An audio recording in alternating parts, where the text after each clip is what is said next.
Bien, vamos a continuar con la ponencia de la compañera María Andreina Mujica, que preparó una disertación sobre educar para la virtud a través de, dígalo ahí, María, de la música. Esa es su ponencia.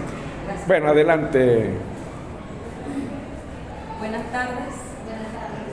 Como bien dijo el doctor Vázquez, mi nombre es María Andreina Mujica y bueno, feliz de compartir con ustedes estas jornadas internacionales de investigación.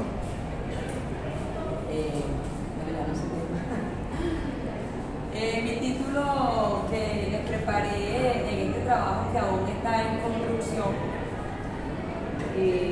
es educar para la virtud a través de la música. Ese título también está sujeto a modificación. Bueno, como ahí se ve muy clarito, yo también lo tengo aquí en mi teléfono y creo que también se puede leer aquí.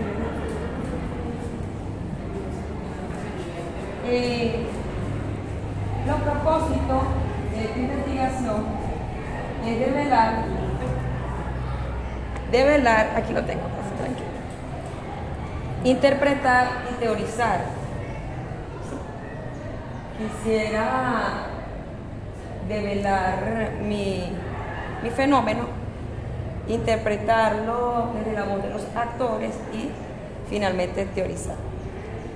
El sustento teórico que te estoy manejando a nivel de referentes son Auwel, Maturana y Ball.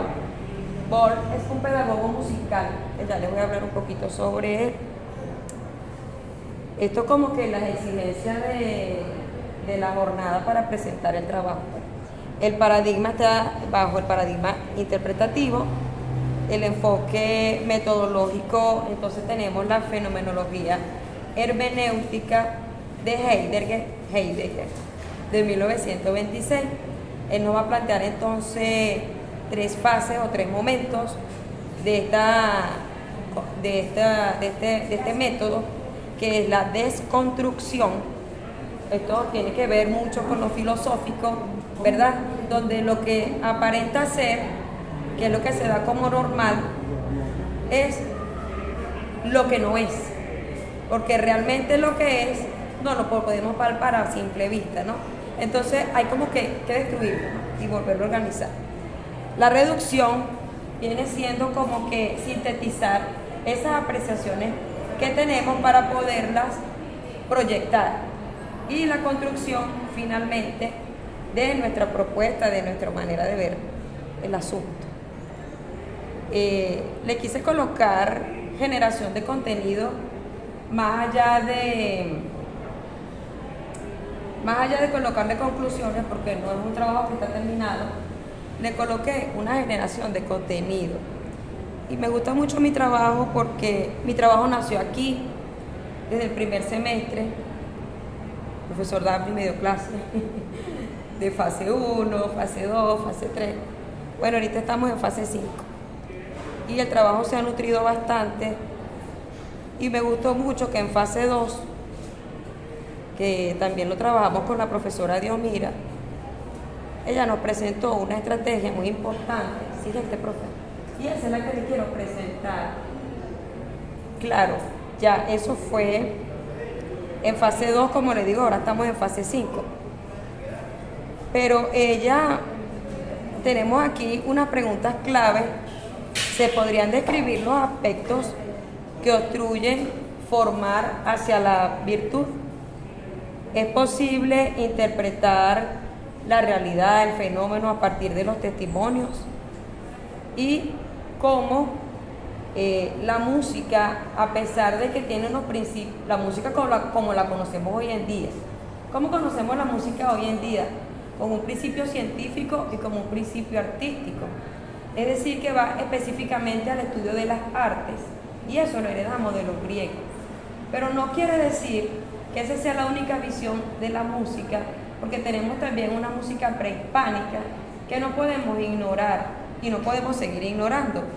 Entonces, es también complementar cómo nuestros ancestros también manejaban escalas musicales pentatónicas, también tenían sus instrumentos musicales. Bueno, y de eso se trata un poco este trabajo, ¿no?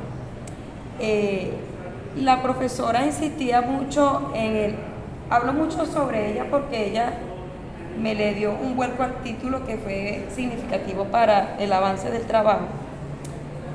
Ella expone sobre el dominio metodológico y se establecen ciertas afirmaciones que aún persisten en la investigación, que la realidad será tomada desde la cotidianidad, desde el vivir, desde la experiencia. La educación musical es integrador. Se revisa a la luz de los teóricos de los griegos, como lo conocemos hoy en día, como un sistema muy sofisticado, pero sin dejar a un lado o desconocer la realidad de nuestra cultura prehispánica. Y también queremos teorizar, eso también lo trabajamos bastante con el profesor Daphne, a través de un diseño categorial, cómo educar hacia la virtud, ¿verdad? Hacia la arete como una concepción humanista que ya lo manejaban los griegos, con una intención social de ciudadanía. Y eso, más que todo, me permitió contrastarlo porque yo soy especialista cultural en una escuela de niños, en una escuela de educación básica, y veíamos cómo antes de la pandemia los niños hablaban sobre problemas de socialización que tenían sus padres lejos, ¿no? Sus padres fuera, entonces son niños que estaban abandonados, y yo siempre acostumbro a entonar el himno en la tarima como un coro de niños, pues siempre lo roto, siempre trato de que los niños participen por grado, y entonces los niños todos los días, mientras se formaba el resto de la columna, ¿no? Los demás grados que no estaban en la tarima, empezaban con sus lamentaciones desde temprano, ay, que mi papá no viene, que no sé qué, que va a venir en diciembre. Entonces, a la luz de la pandemia, a raíz de la pandemia, esos sentimientos y esas emociones de esos niños se fueron. Fue un choque muy brusco para ellos porque pasamos de la jornada diaria presencial, evidentemente, a encuentros virtuales, y eso para ellos fue un choque muy drástico, que ellos mismos fueron aflorando la necesidad de seguirse formando en la música para poder superar esos traumas que ya venían atravesando. Yo lo llamo traumas en su proceso socioafectivo.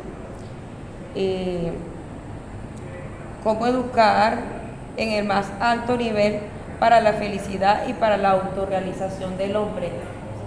Tiene mucho sobre eso. En el registro que tenemos las Naciones Unidas, la Organización Mundial de la Salud, bueno, eso se trabajó en ese momento. Tenemos entonces el dominio conceptual de las teorías. Tenemos que mis teorías son Humberto Maturana, Transformación para la Sana Convivencia del 2004, Aprendizaje Significativo de Auber, y Música para Todos de Ball. Ball es un pedagogo inglés que él también sostiene que la música no es un sistema como el que conocemos ahorita, sofisticado para las artes, sino que también la música es tan antigua como la historia de la humanidad y es un componente eminentemente humano. Por lo tanto, aflora allí nuestras culturas prehispánicas. Entre las metateorías, eso me gustó bastante, ¿no? Tenemos entonces el paradigma interpretativo, el método fenomenológico. En aquel entonces pensaba trabajar a Husserl, pero a la luz de Kresper, ¿no? Eso fue una sugerencia de la profesora, pero hoy en día me definí con Heidegger en Ser y Tiempo del año 1926, como les presenté en un principio. Gracias, mamá. Los principios que tenemos trabajando aquí entonces son: las emociones positivas aumentan la inteligencia, eso es un postulado de Maturana, ¿no? El amor aumenta la inteligencia en los niños, ¿verdad? Esos niños tienen que ser, su refugio es la escuela, su refugio, todos sus traumas, toda su superación, somos nosotros en la escuela. Por eso me gusta mucho mi trabajo. El egoísmo, la competencia, reducen la inteligencia, son supuestos de Maturana. ¿Por qué? Porque la educación musical en Venezuela se empieza a implementar para integrar a aquellos niños que de repente no se sentían a gusto, no se sentían parte del mismo proceso educativo de sus alumnos de curso. Entonces empezaban a hacer selecciones y estos niños quedaban aún más rezagados, ¿verdad? A yo hacer selecciones auditivas, que si puede cantar, que si no puede cantar, que si tiene oído, que si eso. No podemos hacer eso. Entonces, por eso dice aquí que el egoísmo, la competencia reduce la inteligencia, ¿no? Esos niños hay que integrar un todo. Todos tenemos potencial para aprender música, porque es un principio humanista, y la música tiene un efecto socializador que a los niños y a los jóvenes les encanta. Mire, yo estoy perdiendo la voz, pero ellos lo necesitan y siempre te exigen, profe, no yo clase, profe, ¿cuándo nos va a dar clase? Y oye, te absorben, pero bueno, para eso estoy allí, pues si Dios me tiene allí, es por algo. El enfoque humanista en la autorrealización del ser para la felicidad. Entre los conceptos que son nuestros descriptores, educación, virtud, pedagogía musical. ¿De dónde nace este trabajo? De esos encuentros presenciales que pasamos bruscamente a la virtualidad. Los escolares no tenían mucha tecnología y algunos docentes tampoco. Entre las políticas, se manejaron dos políticas educativas que yo les estoy dando seguimiento también en mi trabajo, que es cada familia una escuela. Digamos que fue el primer momento, ahí los encuentros eran solamente con los papás. Y luego la otra política educativa, escuelas abiertas, ahí sí teníamos encuentros con los estudiantes, aunque eran pocos, pero eran cara a cara. Y ellos siguieron manifestando sus necesidades. Y yo digo que ese momento en que los niños captan lo que dicen, es un momento mágico, ¿verdad? Es un momento como un momento fotográfico. Profe, ¡chua! Y ahí yo no los interrumpo, yo los dejo hablar. Los dejo hablar y voy llevando mi cuaderno de registro. Quise hacer entrevista en profundidad con los niños, no me dio resultado, porque ellos se cohiben inmediatamente. Los papás tampoco me dio resultado, se cohiben. Entonces preferí, ya llevo entrevista a los docentes y llevo entrevista a los psicopedagogos y los testimonios de los niños, los espontáneos. Me gusta eso, me gusta que ellos tengan esa oportunidad de expresar sus ideas libremente, como ellos lo digan. Profe, mire, su letra no se entiende, usted tiene letra de médico. Y yo los dejo que ellos hablen, que ellos se expresen porque ellos necesitan eso. No importa que, como dice la doctora Fátima, nos digan loco, no importa. Pero y es ese tema aceptable. es muy bello, ese tema es muy bello porque toca la parte de inteligencia emocional y los valores de los niños, es Sí. precioso. Bueno, muchas gracias por su atención.